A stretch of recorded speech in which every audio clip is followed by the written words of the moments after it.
జనార్దన్ గారు అసలు ఏంటి గుడి యొక్క ప్రత్యేకత ఏంటి అనేది ఇప్పుడు మనకు చెప్తారు. అప్పుడు అమ్మవారు 2018లో నాకు కళలో వచ్చి నేను ఇక్కడ ఉన్నాను చేస్తుంటే అడ్డంకులు అలాంటివి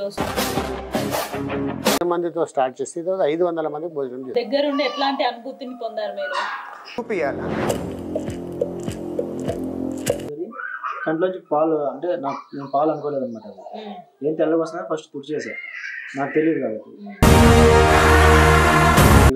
మీరు కూడా వాకు చెప్తారా?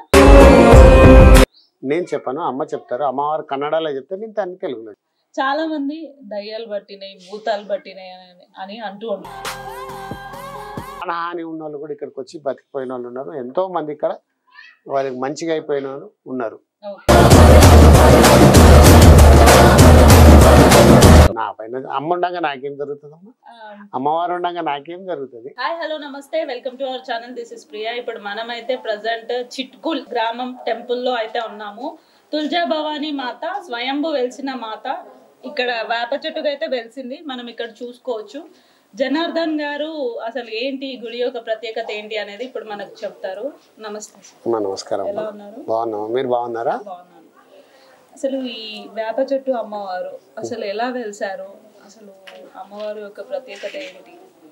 అమ్మవారు ఇక్కడ ప్రత్యేకత అంటే అమ్మవారు 2018వ సంవత్సరంలో నాకు కళలో వచ్చి నేను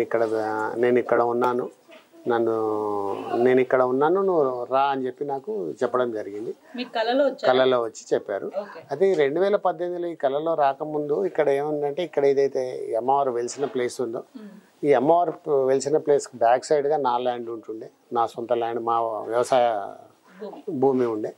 అది పక్కన ల్యాండ్లన్నీ మిగతా వాళ్ళే ఉండే. వాళ్ళందరి తీసుకొని మేము వాళ్ళది మా మిత్రుల సహకారంతో అందరం కలిసి ఈ ల్యాండ్ అన్ని తీసుకొని డెవలప్మెంట్ చేసి వెంచర్ చేయడానికి మేము ఏర్పాటు చేసాం, ప్లాటింగ్ చేసినాం. అయితే ప్లాటింగ్ చేస్తున్నప్పుడు 2018లో ప్లాటింగ్ కార్యక్రమం అన్నీ నడిచిపోయి అన్ని లేఅవుట్ సర్వేలు అయిపోయి అన్నీ చేసి అద్దుబందులు ఫిక్స్ చేసినాక అన్ని భూమి వర్క్ అంటే లెవెల్ చేయడము అవన్నీ వర్క్ నడుస్తున్నప్పుడు అమ్మవారు 2018లో వచ్చి నాకు కళలో వచ్చి నేను ఇక్కడ ఉన్నాను అని నాకు చెప్పడం జరిగింది. నేను నిద్ర మేల్కొన్నాక ఇది ఇలా చెప్పింది ఏంటి విషయం అని అనుకున్నాక నాకు వేప చెట్టు ఎక్కడ ఉందని తెలుసుకుంటే మనకి ఇక్కడ జరుగుతున్న పనిలో మా భూమిలో వెంచర్ దగ్గర జరుగుతుందని తెలిసిపోయింది. నేను తెల్లవారుజామున పొద్దున వచ్చి నేను ఇక్కడ ఏ వేప చెట్టు అని తెలుసుకుందామని ఇక్కడికి వచ్చేసరికి ఈ వేప చెట్టు దగ్గర నాగుపాము చుట్టుకొని వేప చెట్టు ముందు ఉంది. నేను వచ్చి చూసేసరికి వేప చెట్టు దగ్గర నాగుపాము ఉంది కదా, ఇదే వేప చెట్టు అనుకొని అప్పుడు ఫిక్స్ అయిపోయినా. తర్వాత 2018 జూలై 19వ తారీఖు రోజు మేము ఆ వేప చెట్టు దగ్గర దీపారాధన స్టార్ట్ చేశాము. అంటే అమ్మవారు ఇక్కడ కనిపించారు, రా అన్నారు అంటే నాకేదో సంకేతం ఇచ్చారు, అమ్మవారు అనుగ్రహం మనకు ఉందనుకొని అక్కడ ఏం చేయాలి అని ఒక దీపం అగరబత్తితో స్టార్ట్ చేశాను 2018 జూలై 19వ తారీఖున. అలా జరిగిన తర్వాత ఒక నెల రోజుల తర్వాత అమ్మవారు నాకు సేమ్ కళలో అమ్మవారు దర్శనం ఇచ్చారు. నాకు మళ్ళీ కళలోనే దర్శనం ఇచ్చారు. ఏ వేప చెట్టు దగ్గర నేను దీపం అయితే ముట్టిస్తున్నానో ఆ ప్లేస్లో అమ్మవారు ఇలాగా మన ధ్యాన ముద్రలో కూర్చోవడం జరిగింది. నాకు కనిపించిన తర్వాత అమ్మవారి ఏదో అడుగుదామనే లోపల అమ్మవారు కళ్ళు తెరిచి నన్ను చూసి మాయమైపోయింది. అది కళలో కనిపించింది నాకు. అట్లా జరిగింది. తర్వాత 2018 నుండి ఇక నా కార్యక్రమాలు ఇక్కడ డైలీ దీపము అగరబత్తి ముట్టియడం స్టార్ట్ అయింది. మరి ఇక్కడ వెంచర్ మీరు ఫస్ట్ చేస్తున్నారు కదా, అప్పుడు మీకు తెలియలేదా అప్పుడు చేస్తుంటే అడ్డంకులు అలాంటివి ఏమి రాలేవమ్మా, అలాంటివి ఏమీ రాలేవు.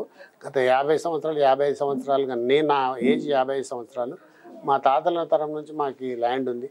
ఏ రోజు కూడా మేము ఇక్కడ పూజ చేసినట్టు కానీ మాకు ఇక్కడ అమ్మవారు ఉన్నట్టు కానీ మాకు ఏ సంకేతము లేదు, మాకు కూడా తెలియదు. ఇలాంటి ఇబ్బందులు కూడా మాకు కాలేదు. కానీ ఇంకా ఆ రోజు మేము ఈ వెంచర్ చేస్తున్న కార్యక్రమం అది నడుస్తున్నప్పుడు కూడా మాకు ఎలాంటి ఆటంకాలు ఏమి రాలేవు. ఇక ల్యాండ్ మాకు ఎప్పుడైతే మా ల్యాండ్ మిగతా ల్యాండ్ కలిపి మాకు ఎప్పుడైతే హ్యాండ్ ఓవర్ అయిందో అప్పుడే అమ్మవారు ప్రకటితమయ్యారు.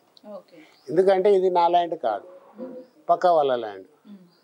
నా ల్యాండ్ ఈ అమ్మవారు వెలిసిన బ్యాక్ సైడ్. ఈ అమ్మవారు వెలిసిన ప్లేస్ అంతా ఒక కాలువ ఉంటుంది. నీరు ఎప్పుడు నీళ్ళు వస్తుండే. ఆ కాలువ పక్కన ఒడ్డుకున్న చెట్టు ఇది. అదే అమ్మవారు ఇక్కడ ప్రకటితమైంది. అని మరి అమ్మవారు ఉంది ఇక్కడే అని చెప్పేసి మరి మీరెలా గుర్తించి అమ్మవారు? నాకు కళలు చెప్పారు కదా, ఇక్కడికి వచ్చే రా అన్నాను. రూపం ఏమైనా కనిపించింది? రూపం కాదు, ఇక్కడ నాకు వేప చెట్టును కనిపించింది. నేను ఇక్కడికి వచ్చాను. వచ్చినప్పుడు వేప చెట్టు కింద నేను నాగపాము చుట్టుకొని పడగ విప్పి ఉంది కదా, కాబట్టి అదే నాకు సంకేతం అనుకొని నేను 2010 జూలై 19వ తారీఖు దీపం స్టార్ట్ చేశాను. మరి గుడి ఎప్పుడు కట్టించడం? ఈ గుడి 2023లో కట్టించామమ్మ. గుడి 1 year అయింది గుడి కట్టించి. ఓకే, మరి ఇక్కడ కాలువలు ఇవన్నీ పారుతూ ఉండేవి అని చెప్తున్నారు. మరి ఈ బావి ఎక్కడిది? ఎలా మీ బావి? అంటే బావి అంటే ఫస్ట్ ఇక్కడ అమ్మవారు ఇక్కడ వెలిసిన తర్వాత 2019లో 18లో వెలిసిన తర్వాత నేను ఆ సంవత్సరం మొత్తం అట్లానే దీపం చేసుకుంటూ వెళ్ళాను. నవంబర్ డిసెంబర్లో ఇలాగా ఓన్లీ చెట్టు కింద మనం దీపం ముట్టియడం అంతే మంచిగా ఉండదు. దీనికి ఏదైనా ఒకటి నాకు ఏదైనా ఒక ఏర్పాటు చేసుకోవాలనుకొని ఒక 4 రూమ్లు ఇల్లు కట్టి అమ్మవారి దగ్గర దీపం ముట్టించుకోవడం. తర్వాత నేను అయ్యప్ప మాల వేస్తాను. అది నవంబర్ డిసెంబర్లో అయ్యప్ప మాల వేసుకొని ఇక్కడే దీక్ష కంప్లీట్ చేశాను. దీక్ష కంప్లీట్ చేసినప్పటి నుంచి ఆ రోజు నవంబర్ నుంచి కూడా నా రెగ్యులర్గా పొద్దున సాయంత్రం పూజా కార్యక్రమాలు ఇక్కడే చేసుకోవడం నాకు అలవాటైంది. ఇప్పటికి కూడా ఆ 2018 నుంచి ఇప్పటి వరకు 5 సంవత్సరాలు 6 సంవత్సరాల నుంచి కూడా నాది పొద్దున సాయంత్రం స్నానము పూజ ఇక్కడనే జరుగుతుంది. అంతకుముందు మీరు దేవుని నమ్మేవాళ్ళు? దేవుని ఒక 30 సంవత్సరాల వరకు దేవుని నమ్మలేదు. నా ఏజ్ 30 సంవత్సరాలు వచ్చే వరకు ఒక్కరోజు నేను దేవుని తర్వాత ఎప్పుడు దేవుని నమ్మినా అనే సందర్భం వస్తే ఏదో దేవుళ్ళని గణపతినని వాళ్ళని అమ్మవార్లను అయితే నేను ఏ రోజు నమ్మలేదు. అమ్మవారి దగ్గరికి నేను పూజ కూడా చేయలేదు. అమ్మవార్ల దగ్గర ఏదైనా మొక్కులు తీర్చుకుంటున్నారని, బర్త్డేలని అమ్మవారి దగ్గర మొక్కులు తీర్చుకుంటున్నారని అలాంటి ఫంక్షన్స్ కానీ ఏమైనా చెప్తే వెళ్ళి భోజనం చేసి వచ్చేవాడిని కానీ అమ్మవారి దగ్గర దర్శనం చేసుకునేవాడిని కాదు. అట్లాంటిది 24 hours ఇక్కడే ఉండేటట్టు అమ్మవారు చేసింది నాకు. ఓకే, మరి మీకు ఇప్పుడు ఎలా అనిపిస్తుంది ఇక్కడ ఉండి ఇక్కడ పూజలు చేసుకుంటున్నారు? మరి ఏమైనా మిరాకిల్స్ అట్లాంటివి ఏమైనా జరుగుతున్నాయి? ఎన్నో మిరాకిల్స్ జరుగుతున్నాయి అమ్మ. నాకు ఎన్నో పూర్వజన్మ సుకృతం ఉంటేనే నాకు ఈ అమ్మవారు నాకు అనుగ్రహంతో నాకు ఇక అమ్మవారి కళలు వచ్చి రావడము చెప్పడము ఇవి జరగడం జరిగింది. కాబట్టి ఇక నేను అమ్మవారు నాకు అమ్మవారికి నాకు ఏదో పూర్వజన్మలో ఏ సుకృతం వల్ల నాకు ఏ రకంగానో అమ్మవారు నా మీద దయ తెలిసి నన్ను ముందుకు నడుపుతుంది అనుకొని ఈ ఆధ్యాత్మికత వ్యవహారంలోనే నేను నడుస్తున్నాను. ఈ రోజు వరకు కూడా నేను అదే చేస్తున్నాను. నేను కాకుండా 2020లో 18లో వెలిసినాక నేను 2 సంవత్సరాల వరకు ఎవరికి చెప్పలేదమ్మా. ఎందుకంటే నా మనసుకు జరిగింది నాకు జరిగింది ఎదుటి వారికి చెప్తే ఎదుటి వాళ్ళు చులకనగా చూస్తారు, ఇదేదో కొత్తగా చెప్తుంటారు. అలాంటిది ఎవరికి కూడా చెప్పలేదు. 2020 తర్వాత కరోనా వచ్చిన తర్వాత ఎక్కడైతే కరోనా వచ్చిన తర్వాత ఎందుకో నాకు భోజనం పెట్టాలి, ఒక 5 మందితో భోజనం స్టార్ట్ చేద్దాము. ఎవరి శుక్రవారం పూజ చేస్తాం కదా, పూజ చేస్తున్నాం కాబట్టి భోజనాలు స్టార్ట్ చేద్దామని ఆలోచన వచ్చింది. ఒక 5 మందితో స్టార్ట్ చేశాము. 2020 నుంచి స్టార్ట్ చేస్తే ఈరోజు 2024 అయితే 4.5 సంవత్సరాల నుంచి నిరంతరంగా ఎలాంటి ఇబ్బంది లేకుండా ఎలాంటి అంతరాయం లేకుండా భోజనాలు పెడుతున్నాము. 5 మందితో స్టార్ట్ చేస్తే ఈరోజు 500 మందికి భోజనం పెడుతున్నాం. అంతే, అంత అమ్మ కృప, ఆమె అనుగ్రహమే. నాది నిమిత్త మాత్రం, నాదేమీ లేదు.